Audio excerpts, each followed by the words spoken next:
Vous aimez Lady Mechanika, vous êtes comme moi, vous faites partie de ces gens qui aiment Lady Mechanika et vous avez adoré lire les 7 tomes parus chez Glénat et vous vous demandez qu'est devenu Lady Mechanika? Il n'y en a pas eu en 2021, qu'est-ce qui s'est passé? Que se passe-t-il? À quand le retour de Lady Mechanika? Eh bien, chers amis, soyez rassurés puisque Lady Mechanika revient en 2022 en VO et en VF avec un 8e tome qui va s'appeler, on ne sait pas encore en français, mais en tout cas en anglais, il s'appelle Hop, The Monster of Ministry of Hell.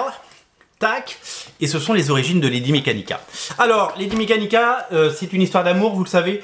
D'abord, c'est ce qui a donné naissance à Original Comics, puisque à l'époque où on proposait des titres chez Glénat, on a eu la bonne idée de leur proposer Lady Mechanika. Depuis, ils en ont vendu 80 000 exemplaires sur l'ensemble des 7 tomes, dont 25 000 pour le premier que j'ai dans les mains.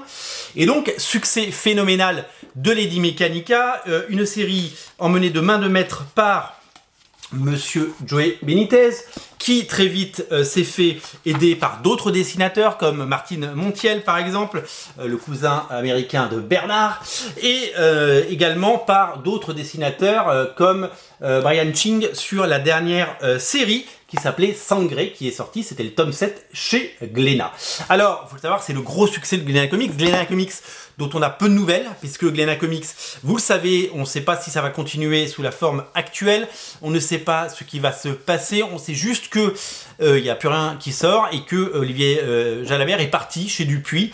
Donc il y a des gens qui s'occupent de Lady Mechanika, les droits sont toujours chez Glénat et je pense que Glénat a tout à fait intérêt à continuer à sortir les aventures puisque c'est un véritable carton et c'est un phénomène de l'édition. D'autant que ce 8e tome, donc histoire inédite en 4 tomes avec le retour de Joey Benitez au dessin, c'est pas rien, eh bien va revenir sur les origines de Lady Mechanika. Alors, pour faire, il a décidé de tout changer, puisque la crise est passée par là, vous le savez, l'ère Covid, avec les changements de distribution, les problèmes, les boutiques fermées aux États-Unis, eh bien, ça a été terrible pour les petits éditeurs indépendants. Je pense notamment à Aspen Comics, par exemple, qui n'a quasiment rien sorti, à part des comics sur Kickstarter, et ils ont eu raison de passer par Kickstarter, et nous-mêmes, vous le savez, on passe par Ulule pour éditer Fairy Quest.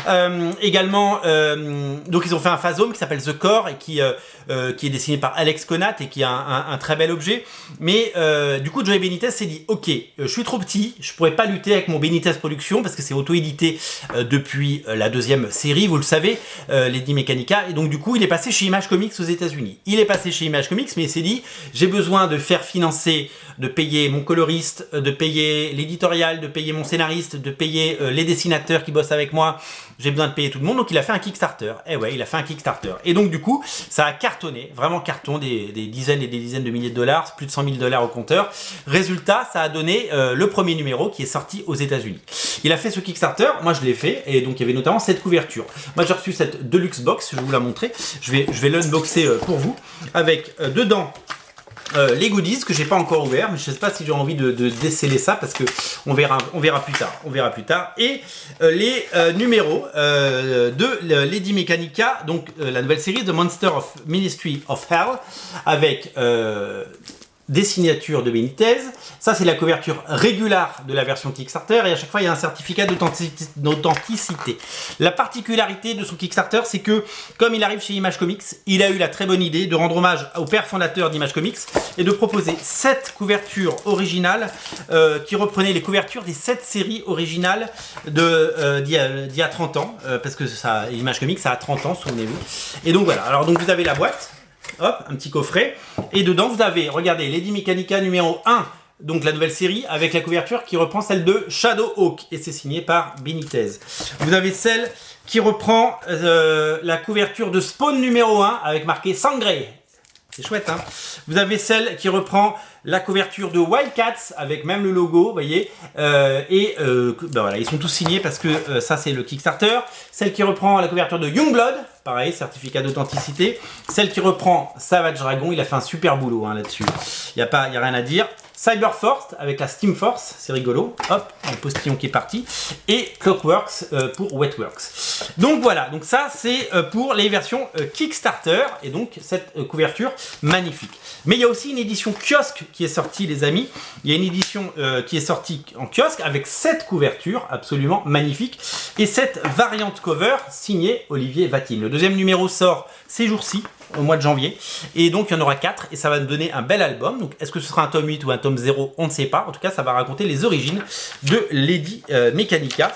On a hâte de retrouver le talent et le génie de Joey Benitez qui nous a absolument régalé toutes ces années. Depuis 10 ans, ça fait 10 ans que Lady Mechanika existe et il est de retour au dessin, ce qui est quand même une bonne nouvelle, avec évidemment le projet de faire appel à d'autres dessinateurs pour d'autres mini-séries, comme Michael Mignola l'avait fait pour Hellboy, en confiant à Richard Corben ou à Duncan Fegredo les manettes de son comics. Donc, si vous pensiez que Lady Mechanika c'est terminé, eh bien c'est pas du tout terminé.